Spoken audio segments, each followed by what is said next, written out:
ಧಾರವಾಡ ಜಿಲ್ಲೆಯಲ್ಲಿ ಸಂಚಲನ ಮೂಡಿಸಿದ್ದ ಯುವ ಕಾಂಗ್ರೆಸ್ ಮುಖಂಡ ಫೈರೋಜ್ ಪಠಾಣ್ ಅವರ ಭೀಕರ ಕೊಲೆ ಪ್ರಕರಣಕ್ಕೆ ಸಂಬಂಧಪಟ್ಟ ಹಾಗೆ Hubballi Dharwad police commissioner N Shashikumar ಮಾಹಿತಿ ಹಂಚಿಕೊಂಡಿದ್ದಾರೆ. ಈ ಕೊಲೆಗೆ ವೈಯಕ್ತಿಕ ದ್ವೇಷವೇ ಕಾರಣ ಅಂತ ಹೇಳಿ ಅವರು ಸ್ಪಷ್ಟಪಡಿಸಿದರು. ಪ್ರಕರಣಕ್ಕೆ ಸಂಬಂಧಪಟ್ಟ ಹಾಗೆ ಈಗಾಗಲೇ 9 ಮಂದಿ ಆರೋಪಿಗಳನ್ನು ಬಂಧಿಸಲಾಗಿದ್ದು ಹೆಚ್ಚಿನ ತನಿಖೆಗಾಗಿ ಪೊಲೀಸ್ ಕಸ್ಟಡಿಗೆ ಪಡೆಯಲಾಗಿದೆ. ಬಂಧಿತರಲ್ಲಿ ಪ್ರಮುಖ ಆರೋಪಿಯಾದಂತಹ ಮೊಹಮ್ಮದ್ ಶಾ ಹಾಗೂ ಫೈರೋಜ್ ಪಠಾಣ್ ನಡುವೆ ದೀರ್ಘಕಾಲದ ವೈಯಕ್ತಿಕ ಸಂಘರ್ಷ ಇತ್ತು.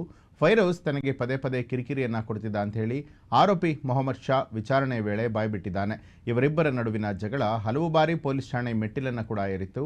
ಇದೇ ದ್ವೇಷವನ್ನು ಮನಸ್ಸಲ್ಲಿಟ್ಟುಕೊಂಡಿದ್ದಂಥ ಮೊಹಮ್ಮದ್ ಶಾ ಉಳಿದವರನ್ನ ಸೇರಿಸಿಕೊಂಡು ಫೈರೋಜ್ನನ್ನು ಮಟ್ಟ ಹಾಕೋದಕ್ಕೆ ಸ್ಕೆಚ್ ಹಾಕಿದ್ದ. ಫೈರೋಜ್ ಪಠಾಣ್ ಅವರಿಗೆ ಶೀಘ್ರದಲ್ಲೇ ಮದುವೆ ಕೂಡ ನಿಶ್ಚಯ ಆಗಿತ್ತು. ಮದುವೆ ಕೆಲಸಗಳಿಗಾಗಿ ಗೆಳೆಯರನ್ನ ಮತ್ತು ಹುಡುಗರನ್ನ ಕರೆದುಕೊಂಡು ಓಡಾಡ್ತಾ ಇದ್ರು.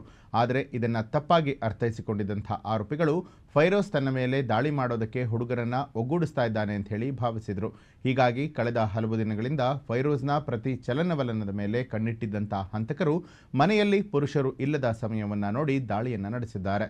ಪೊಲೀಸರು ಕೃತ್ಯಕ್ಕೆ ಬಳಸಿದ್ದ 2 ಬೈಕ್ ಹಾಗೂ 1 ಕಾರನ್ನು ವಶಕ್ಕೆ ಪಡೆದಿದ್ದಾರೆ. ನಾವು ಪ್ರಕರಣವನ್ನು ಅತ್ಯಂತ ಗಂಭೀರವಾಗಿ ಪರಿಗಣಿಸಿದ್ದೇವೆ.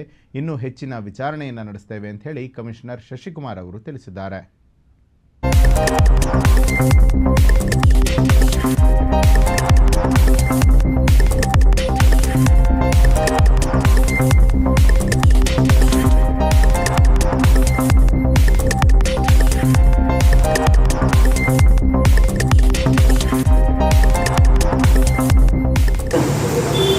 ದಿನಾಂಕ 10/4/2026 ಧಾರವಾಡ ನಗರದ ಹಶ್ಮಿ ನಗರದಲ್ಲಿ ಒಂದು ಘಟನೆ ನಡೆದಿತ್ತು. ಆ ಘಟನೆಯಲ್ಲಿ ಫೈರೋಜ್ ಅನ್ನುವಂಥ ಒಬ್ಬ ವ್ಯಕ್ತಿ 33 ವರ್ಷ, ಅವ್ರ ಮನೆಗೆ ದುಷ್ಕರ್ಮಿಗಳು ಕೆಲವರು ನುಗ್ಗಿ ಮಾರಣಾಂತಿಕ ಹಲ್ಲೆ ಮಾಡಿದರು. ಆ ಹಲ್ಲೆಯಲ್ಲಿ ಸ್ಥಳದಲ್ಲೇ ಮೃತ ಹೊಂದಿದ್ರು.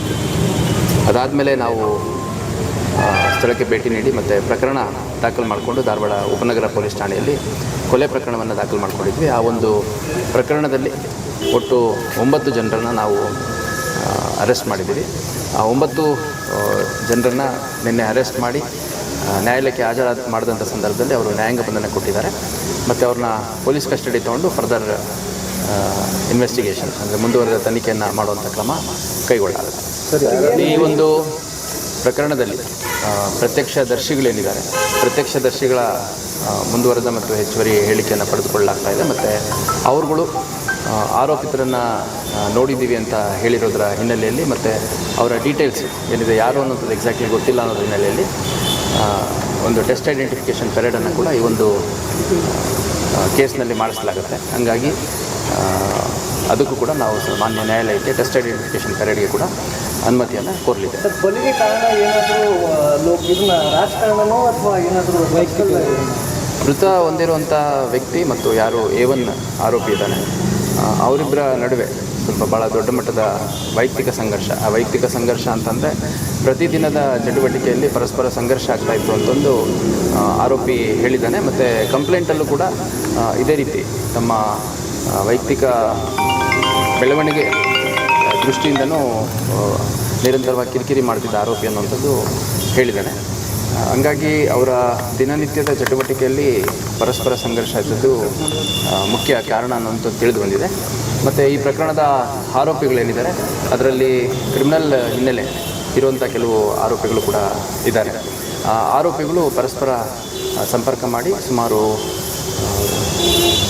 ಭಾಳಷ್ಟು ದಿನದಿಂದ ಅವರು ಒಂದು ಪ್ಲ್ಯಾನ್ ಮಾಡಿ ಅವನ್ನ ಮೃತ ವ್ಯಕ್ತಿ ಏನಿದ್ದಾನೆ ಅವ್ರನ್ನ ಆರೋಪಿಗಳು ಸುಮಾರು ದಿನಗಳಿಂದ ಫಾಲೋಅಪ್ ಮಾಡಿದ್ದಾರೆ ಅನ್ನುವಂಥದ್ದು ಕೂಡ ಇನ್ಫಾರ್ಮೇಷನ್ನು ಸಿಕ್ಕಿದೆ. ಮೃತ ವ್ಯಕ್ತಿ ಏನಿದ್ದಾನೆ ಅವ್ರದ್ದು ಮದುವೆ ಇತ್ತು ಅನ್ನೋ ಕಾರಣಕ್ಕೆ ಭಾಳಷ್ಟು ಬಾರಿ ಅವನು ಎಲ್ಲೇ ಹೋದರೂ ಬಂದರೂ ಒಂದಷ್ಟು ಜನ ಹುಡುಗರ ಜೊತೆಗೆ ಸಂಬಂಧಿಕರ ಜೊತೆಗೆ ಕಾರ್ಡ್ಸ್ ಕೊಡಲಿಕ್ಕೆಲ್ಲ ಹೋಗ್ತಿದ್ದಂಥ ಸಂದರ್ಭದಲ್ಲಿ ಆ ಮದುವೆ ಇರುವಂಥದ್ರ ಬಗ್ಗೆ ಈ ಆರೋಪಿಗಳಿಗೆ ಅಂದಾಜಿಲ್ಲ. ಹುಡುಗರನ್ನ ಜೊತೆಗಿಟ್ಕೊಂಡು ಓಡಾಡ್ತಿದ್ದಾನೆ ಅಂತಂದು ಕೆಲವು ದಿನಗಳ ಕಾಲ ಹೊಂಚಾಕಿದ್ದಾರೆ ಬೇರೆ ಬೇರೆ ಸ್ಥಳದಲ್ಲಿ. ಅದಾಗಿಲ್ಲ. ಅದಾದಮೇಲೆ ನಂತರ ನೇರವಾಗಿ ಮನೆಗೆ ಯಾರು ಬೇರೆ ಗಂಡು ಮಕ್ಕಳು ಇಲ್ಲದಂಥ ಸಮಯದಲ್ಲಿ ಹೋಗಿ ಹೊಡಿಬೇಕು ಅಂತಂದು ಅವರು ಪ್ಲ್ಯಾನ್ ಮಾಡಿ ಆ ಒಂದು ಎಕ್ಸಿಕ್ಯೂಷನ್ ಮಾಡುವಂಥದ್ದು ಕಂಡುಬಂದಿದೆ. ಒಟ್ಟು 9 ಜನ ಆರೋಪಿಗಳನ್ನು ನಾವು ಅರೆಸ್ಟ್ ಮಾಡಿದ್ದೇವೆ ಮತ್ತು ಇನ್ನೂ ತನಿಖೆ ಮುಂದುವರೆದಿದೆ. ಇನ್ನೂ ಕೆಲವು ಆರೋಪಿಗಳನ್ನು ಈ ಒಂದು ಪ್ರಕರಣದಲ್ಲಿ ಅರೆಸ್ಟ್ ಮಾಡೋದು ಬಾಕಿ ಇದೆ. ನ್ಯೂಸ್ ಅಲರ್ಟ್ ನಿಮ್ಮಿಂದ ನಿಮಗಾಗಿ.